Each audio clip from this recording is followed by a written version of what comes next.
Hello friends, welcome back to my YouTube channel. ಏನಪ್ಪ ಇವತ್ತು special ಅಂತ ನೋಡ್ತಾ ಇದ್ದೀರಾ. ಇವತ್ತು ಗಣೇಶನ ಹಬ್ಬದ ಪ್ರಯುಕ್ತ ನಾನಿವತ್ತು ಬೇಸನ್ ಲಾಡು ಮಾಡಬೇಕು ಅಂತ ಅಂದ್ಕೊಂಡಿದ್ದೀನಿ. ಬಿಕಾಸ್ ಗಣೇಶ ಅಂದರೆ ನಮ್ಗೆ ನೆನಪಾಗುತ್ತೆ ಲಾಡು ಅಲ್ವಾ. ಸೊ ಗಣೇಶನ ಫೇವ್ರೆಟ್ ಬೇಸನ್ ಲಾಡು ಮಾಡೋದು ಹೇಗೆ ಅಂತ ನೋಡೋಣ ಬನ್ನಿ. ಫಸ್ಟ್ 1/4 kg ಕಡಲೆ ಹಿಟ್ಟನ್ನು ತೊಗೊಂಡಿದ್ದೀನಿ. ಅದಕ್ಕೆ ಸ್ವಲ್ಪ ನೀರನ್ನು ಹಾಕ್ಕೊಂಡು ಮೇಲೆ ಕಾಣಿಸ್ತಿತ್ತಲ್ಲ ಆ ಹದಕ್ಕೆ ಕಲಿಸ್ಕೊಂಡಿದ್ದೀನಿ.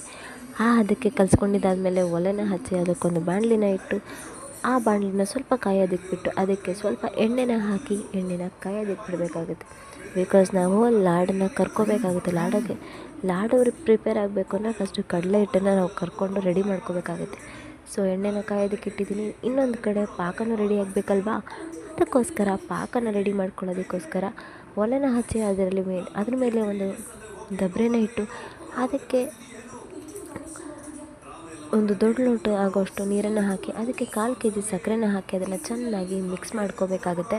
ನೋಡಿ, ಹೀಗೆ ಮಿಕ್ಸ್ ಮಾಡ್ಕೊತಾ ಇದ್ದೀನಲ್ಲ, ಆ ರೀತಿ ಮಿಕ್ಸ್ ಮಾಡಿಕೊಂಡು ಪಾಕನ ಕಾಯೋದಕ್ಕೆ ಬಿಟ್ಬಿಡಿ. ಪಾಕನ ಕಾಯೋದಕ್ಕೆ ಬಿಟ್ಟ ಮೇಲೆ ಈ ಕಡೆ ಎಣ್ಣೆ ಕಾದಿದೆಯಲ್ಲ ಅದಕ್ಕೆ ಕಡಲೆ ಹಿಟ್ಟು ನಾವೇನು ಕಲಿಸ್ಕೊಂಡಿದ್ದೀವಲ್ಲ ಅದನ್ನು ಹಾಕ್ಕೊಂಡು ಕರ್ಕೋಬೇಕಾಗುತ್ತೆ. ನೋಡಿ, ನಾನು ಯಾವ ರೀತಿ ಹಾಕ್ತಾಯಿದ್ದೀನಿ ಆ ರೀತಿ ಹಾಕಿ ನೀವು ಕೂಡ ಕಡಲೆ ಹಿಟ್ಟನ್ನು ಕರ್ಕೋಬೇಕಾಗುತ್ತೆ.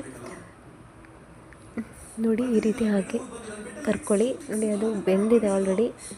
ನೋಡಿ, ಅದು ಯಾವ ರೀತಿ ಬೆಂದಿದೆ ಅಂತ ನೀಟಾಗಿ ಅದನ್ನು ಚೆನ್ನಾಗಿ ಬೇಯಿಸ್ಕೊಳ್ಳಿ, ಕರ್ಕೊಳ್ಳಿ ಎಣ್ಣೆಲಿ. ನೋಡಿ, ಅದು ಎಣ್ಣೆಲಿ ಬೆಂದಿದೆ. ಅದನ್ನು ಎತ್ಕೊಂಬಿಡಿ ಒಂದು ಕಡೆ ಸಪ್ರೇಟಿಗೆ.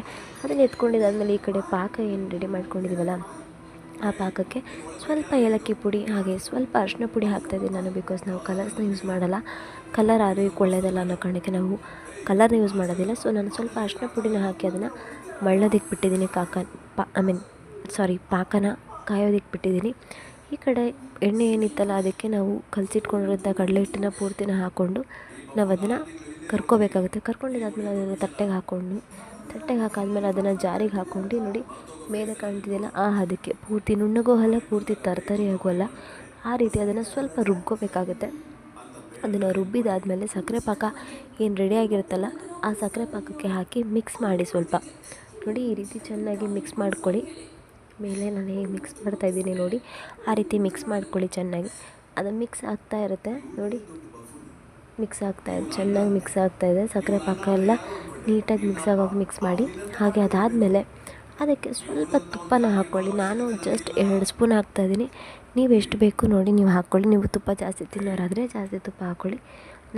ನಮಗೆ ತುಪ್ಪ ಹಿಡಿಯೋದಿಲ್ಲ, ಸೊ ನಮಗೆ ತುಪ್ಪ ಆಗಲ್ಲ ಅನ್ನೋ ಕಾರಣಕ್ಕೆ ನಾನು ತುಪ್ಪನ ಜಾಸ್ತಿ ಹಾಕ್ತಾಯಿಲ್ಲ. ನೋಡಿ, ತುಪ್ಪ ಹಾಕಾದ್ಮೇಲೆ ಅದು ಮೇಲೆ ಕಾಣ್ತಿದೆಯಲ್ಲ ಆ ಹದಕ್ಕೆ ಬರುತ್ತೆ. ನೋಡಿ, ಬೇಸನ್ ಲಾಡು ರೆಡಿಯಾಗಿದೆ. ಸೊ ಸುಲಭವಾಗಿ ಈಸಿಯಾಗಿ ಮಾಡೋವಂಥ ಬೇಸನ್ ಲಾಡು. ನೀವು ಅದಕ್ಕೆ ಸ್ವಲ್ಪ ಏಲಕ್ಕಿ ಅಥವಾ ಸ್ವಲ್ಪ ಕಲ್ಲಂಗಡಿ ಬೀಜ ಹಾಕ್ಕೊಳ್ಳಿ, ಚೆನ್ನಾಗಿರುತ್ತೆ. ನಾನು ಹಾಕಿಲ್ಲ ಅದನ್ನು, ಸೊ ನೀವು ಹಾಕ್ಕೊಳ್ಳಿ, ಚೆನ್ನಾಗಿರುತ್ತೆ.